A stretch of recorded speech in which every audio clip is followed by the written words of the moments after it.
السلام علیکم ورحمۃ اللہ وبرکاتہ۔ الحمد للہ رب العالمین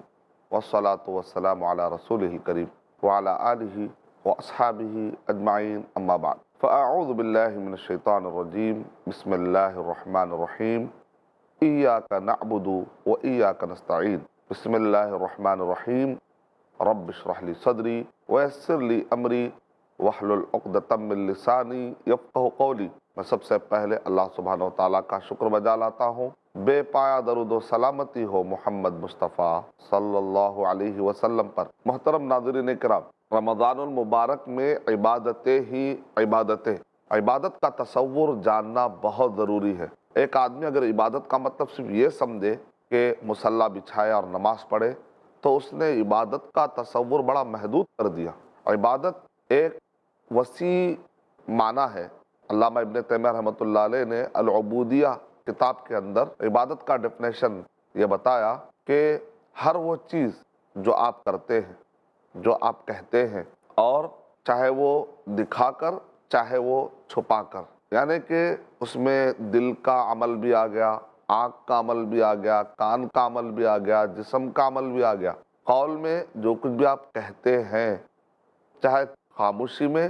یا آپ دکھا کر، اور اللہ اور اس کے رسول صلی اللہ علیہ وسلم کے رضامندی کے مطابق، یہ ہے اصل پوائنٹ۔ اللہ اور اس کے رسول صلی اللہ علیہ وسلم کی رضامندی جس میں ہونا بہت ضروری ہے، کیونکہ اگر کوئی آدمی ایسا کام کرے گا عبادت سمجھ کر، شریعت سمجھ کر، جو نبی صلی اللہ علیہ وسلم اور صحابہ کے زمانے میں موجود نہیں تھی، شریعت کے مقابلے میں ایک نئی چیز لاتا ہے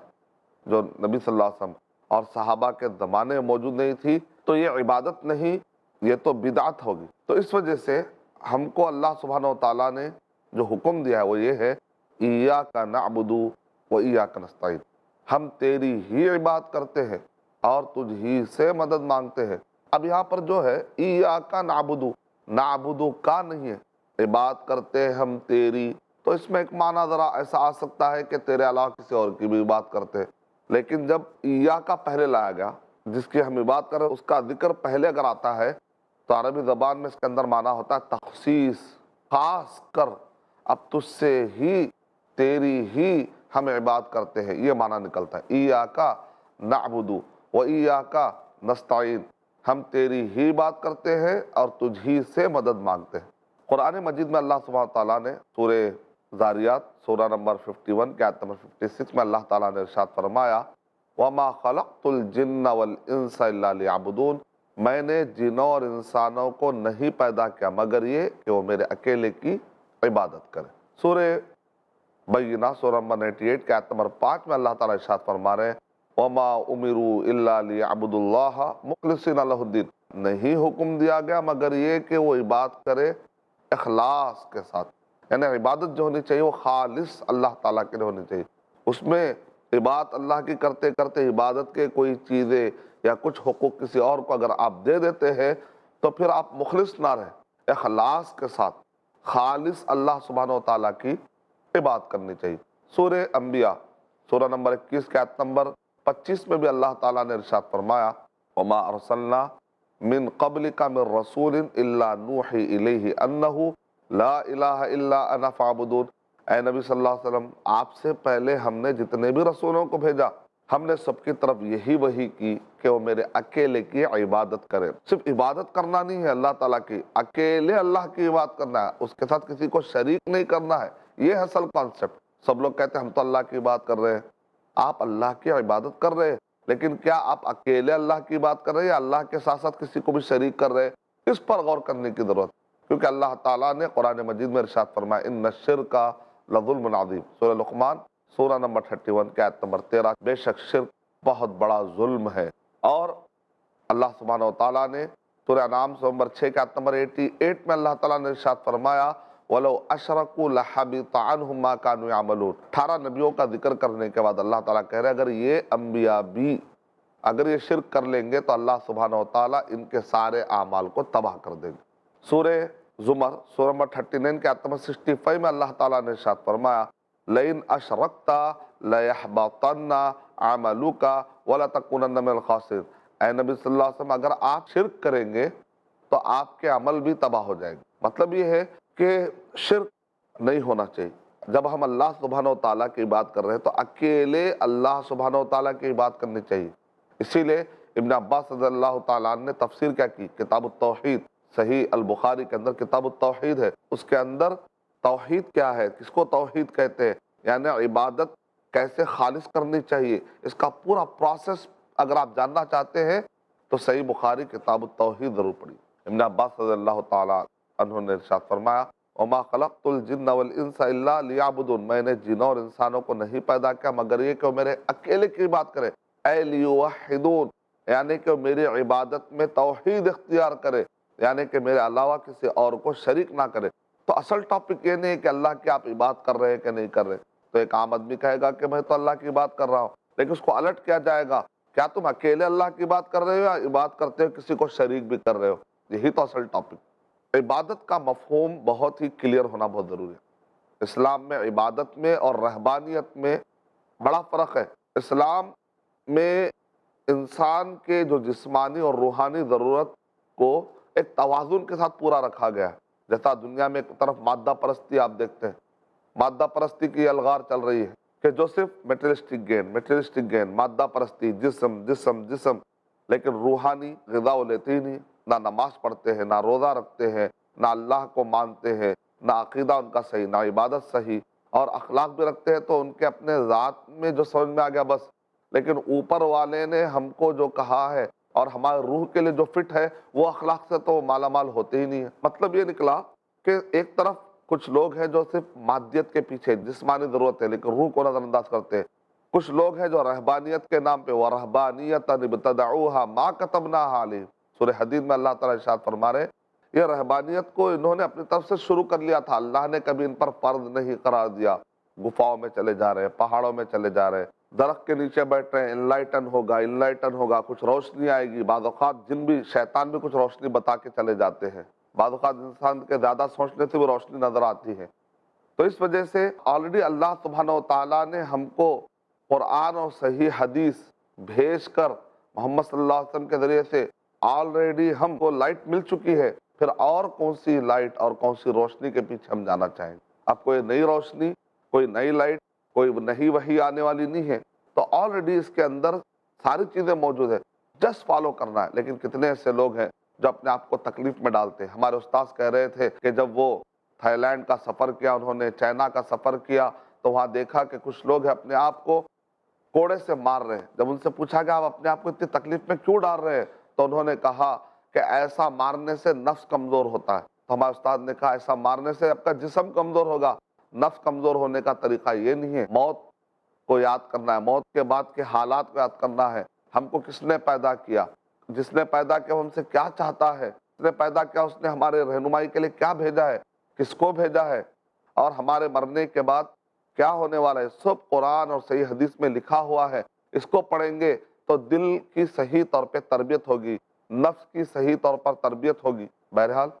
لوگ اپنے آپ کو تکلیف دینے کو سمجھتے ہیں کہ ہم نے عبادت کی، اور اپنے آپ کو تکلیفیں ڈالتے ہیں، اپنے آپ کو تکلیفیں ڈالتے ہیں، ایسی تکلیفیں جس کا اللہ اور اس کے رسول صلی اللہ علیہ وسلم نے ذکر نہیں فرمایا، نہ فرض کیا ہے۔ اپنے آپ کو گفاؤں میں، پہاڑوں میں لے کر چلے جاتے ہیں، تکلیف میں ڈالتے ہیں۔ اور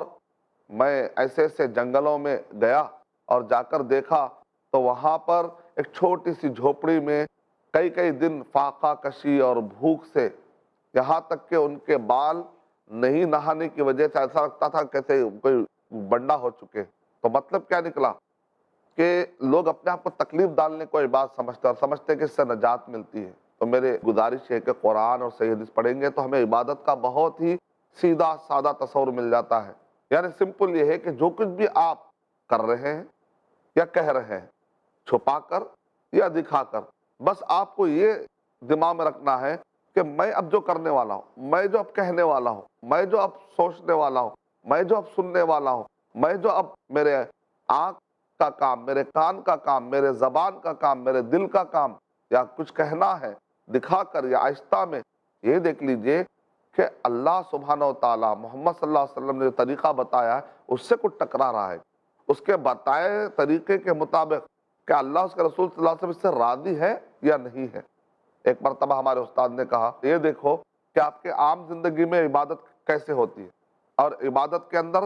ایک ہوتا ہے آدمی کے عام کام کرتا ہے لیکن اس کے اندر اگر نیت کر لیتا ہے تو ثواب بھی مل جاتا ہے۔ تو ہمارے استاد نے ایک مرتبہ کہا آپ لوگ سب لوگ کتاب اٹھائیے، تو ہم لوگوں نے کتاب اٹھائی، تو ہمارے استاد نے کہا جانتے ہو تمہارا یہ کتاب اٹھانا یا تو ریاکاری میں آ سکتا ہے یا تو عبادت بن سکتا ہے، یا تو ایک جنرل کام جس کی کوئی نیت نہیں ہے، ایک مباح کام، نہ ثواب نہ عقاب۔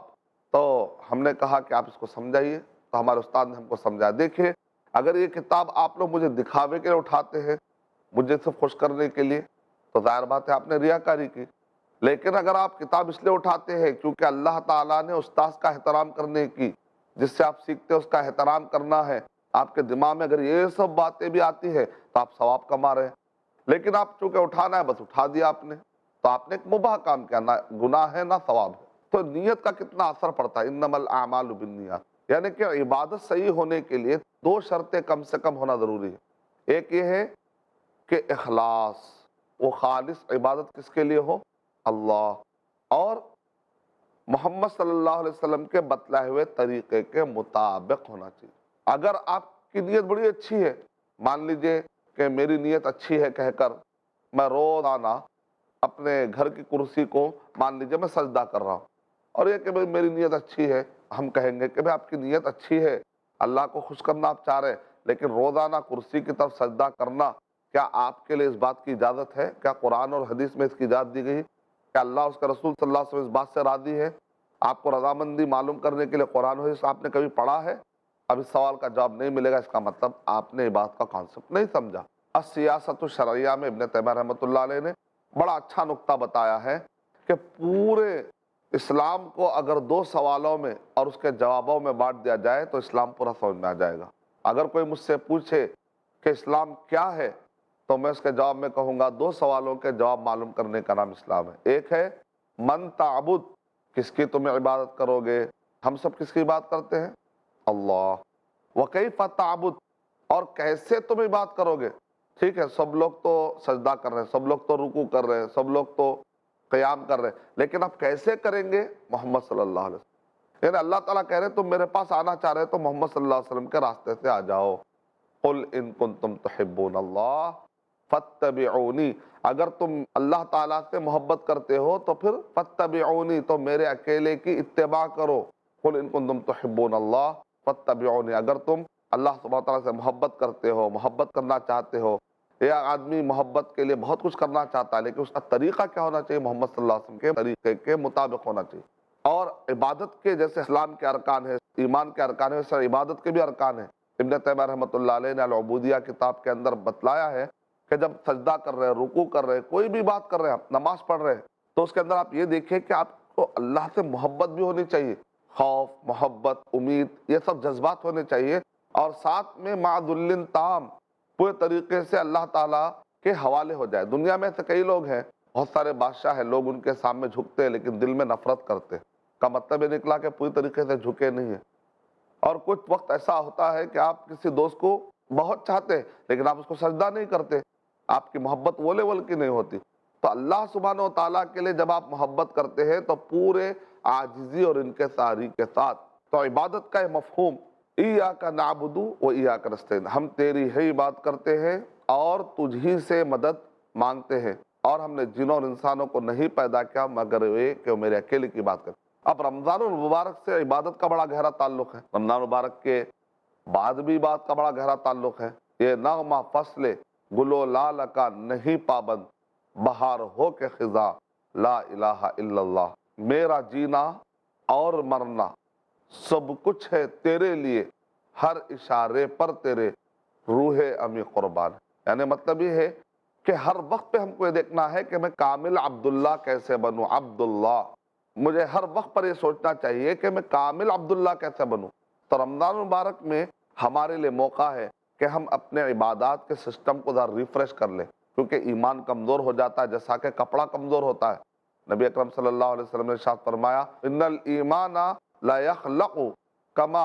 یخلق الثوب، جس طریقے سے کپڑا بودا ہوتا ہے، کمزور ہوتا ہے، ویسے ایمان بھی کمزور ہو جاتا ہے۔ تو تم اپنے ایمان کو ریفریش کر لیا کرو، اس کو بار بار تجدید کرایا کرو۔ تو رمضان مبارک کا موقع ہے کہ ہم اپنے ایمان کو تازہ کریں، اپنے عبادتوں کے سسٹم پر نظر ڈالیں، کیا میں نماز ٹائم پر پڑھ رہا ہوں؟ روزہ کیا میں صحیح طریقے سے کر رہا ہوں؟ کیا میں نماز جو پڑھ رہا ہوں اللہ کے لیے پڑھ رہا ہوں یا دکھانے کے لیے یا کسی کے خوف سے؟ اور دوسری شرط، کیا میں محمد صلی اللہ علیہ وسلم کے طریقے کے مطابق پڑھ رہا ہوں؟ روزہ، زکوٰۃ، حج، کسی کے پیٹھ کے پیچھے آپ گفتگو کر رہے ہیں، تعریف کر رہے ہیں، دعا دے رہے ہیں،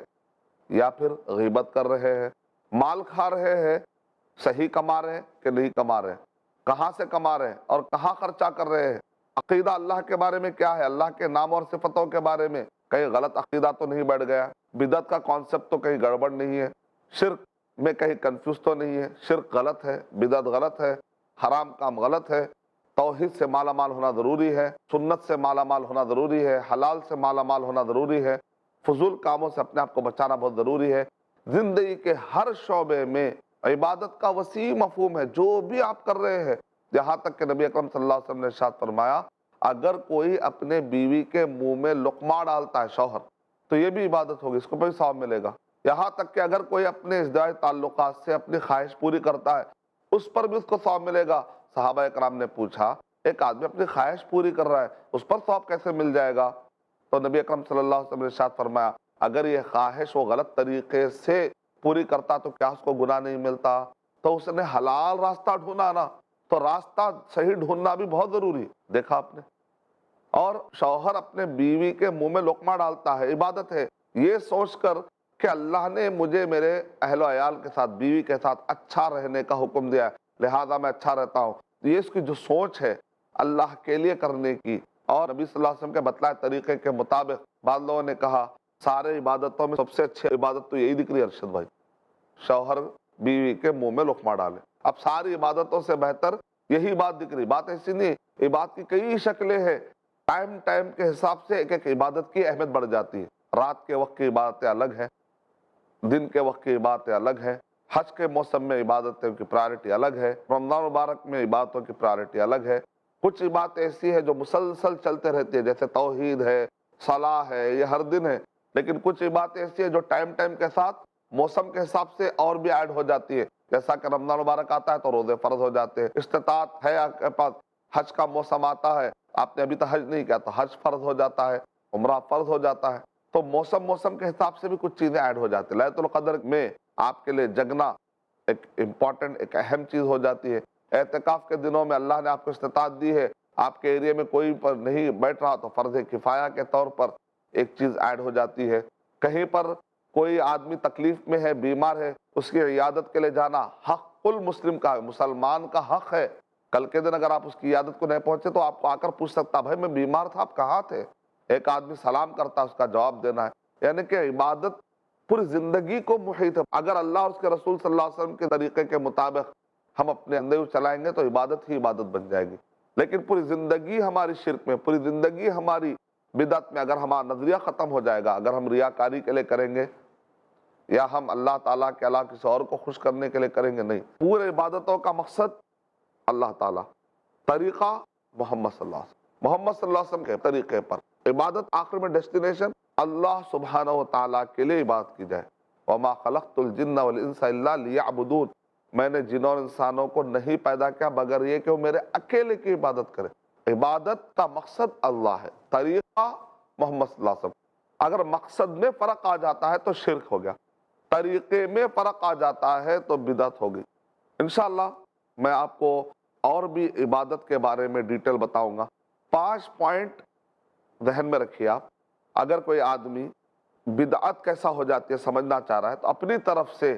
ایک آدمی عادت بنا لیتا ہے عبادت محضہ میں، خاص عبادتوں میں، خالص عبادتوں میں عام دنیاوی امور کی میں بات نہیں کر رہا ہوں، عبادت، نماز، روزہ، زکوٰۃ، حج، جیسے جو خاص چیزیں اپنی طرف سے کوئی نیا عادت بنا لیتا ہے کہ میں روزانہ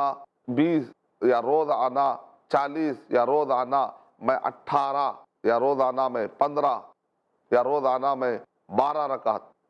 یا 14 رکعت اپنے طور پہ نفلی طور پہ وہ تعداد ایسی بنا لیتا اور اس پر پابندی کرتا، نہیں کرنے پر غم میں آ جاتا ہے، تو ہم کہیں گے بھائی آپ اپنے آپ کو مشکل کیوں لا رہے ہیں؟ جس کو اللہ نے لازم نہیں کہ آپ کیوں اپنے آپ کو لازم کر لے رہے ہیں؟ یا ایھا الذین آمنوا لا تقدموا بین یدی اللہ ورسولہ، اے وہ لوگوں جو ایمان لائے ہو تم اللہ اور اس کے رسول صلی اللہ علیہ وسلم سے آگے مت بڑھو، اگر یہ بتایا گیا کہ ظہر کے 4 رکعت ہے تو اب 4 ہی رہیں گے، کوئی 5 نہیں کر سکتا، تو عدد اپنی طرف سے ہم نہ بڑھا سکتے ہیں، نہ گھٹا سکتے ہیں، یا نیا بھی نہیں لا سکتے، پہلا پوائنٹ۔ سیکنڈ، اپنی طرف سے ہم ٹائم نہیں بنا لے سکتے۔ اب ایک آدمی رمضان مبارک میں حج کے مقامات پر چلا جا کہے اب پھر پتہ نہیں دوبارہ آنے کا موقع ملتا نہیں ملتا، لہذا میں حج کر لوں گا، تو کیا حج ہو جائے گا؟ نہیں، ذی الحجہ کے مخصوص ایام میں جا کر حج کریں گے تو یہ حج ہوگا۔ اپنی طرف سے جب چاہے جا کر عرفات، مینا، مزدلفہ میں ٹائم گزارنے سے حج نہیں ہوتا، اس کا ٹائم آنا ضروری ہے۔ جگہ، اب طواف، کعبے کا طواف کرنا ہے، ایک آدمی اپنے گھر کا طواف یا مسجد کا طواف شروع کر دے تو کیا چلے گا؟ نہیں، کعبے کا طواف، یہ طواف کی جو عبادت ہے کعبے کے لیے خاص ہے، اس سے ہٹ کر پھر اور کہیں کرنے جائے گا تو اس کی اجازت نہیں ہے۔ جگہ، ٹائم، عدد، شکل، جو طریقے سے ہم کو نماز پڑھنا سکھا گیا ہم کو ویسے ہی پڑھنا ہے، اپنے طریقے سے نئی شکل نہیں نکال سکتے۔ مثال طور پہ ایک آدمی جمناسٹک کا ماہر ہے، وہ کہتا ہے میں رکوع ایسا بھی کر سکتا ہوں اور پیچھے بھی کر سکتا ہوں، تو ہم کہیں گے نہیں نہیں نہیں، اپنی طاقت اور کرتب دکھانے کی ضرورت نہیں ہے، جیسا محمد صلی اللہ علیہ وسلم نے کہا ویسا پڑھنا ہے۔ صلو کما رأیتمونی اصلی، نماز ویسے پڑھو جیسا کہ تم مجھے پڑھتے ہوئے دیکھتے ہو۔ شکل، ہیئت، کوئی چیز انفرادی ہے تو اپنی طرف سے اجتماعی بنا دے رہے ہیں، یا اجتماعی کو اپنی طرف سے انفرادی کر دے رہے ہیں، حیت بدل رہے ہیں، کوئی نہ کوئی اس کے اندر اضافہ کر دے رہے ہیں، تو بہرحال یہ جائز نہیں ہے۔ عبادت کا مفہوم کلیئر ہو گیا، مقصد عبادت اللہ کے لیے، طریقہ محمد صلی اللہ علیہ وسلم کا، ارکان عبادت مکمل محبت، مکمل عاجزی اور انکساری کے ساتھ، ڈیفینیشن سارے اعمال، سارے اقوال جو بھی ہم کر رہے ہیں، جو بھی ہم کہہ رہے ہیں، چھپا کر یا دکھا کر اللہ اس کے رسول صلی اللہ علیہ وسلم کی رضامندی اس میں ہونا ضروری ہے۔ اور اس کے 5 شرطیں یہ ہے کہ جو بھی آپ کر رہے ہیں عدد اپنی طرف سے فکس نہیں کریں گے، ٹائم اپنی طرف سے فکس نہیں کریں گے، اور جگہ اپنی طرف سے فکس نہیں کریں گے، اور شکل اور ہیئت اپنی طرف سے فکس نہیں کریں گے۔ انشاءاللہ اگر ہم ان چیزوں کا خیال رکھیں گے تو ایک اچھے عبداللہ بن سکتے ہیں۔ اللہ تعالی ہمیں رمضان مبارک میں عبداللہ صحیح معنوں میں بنا دے، اللہ کا غلام، اللہ کا بندہ۔ ہم سرونٹ آف اللہ نہیں ہیں، نوکر کے اپنے کچھ شرطیں ہوتی ہیں، ہم سلیو آف اللہ،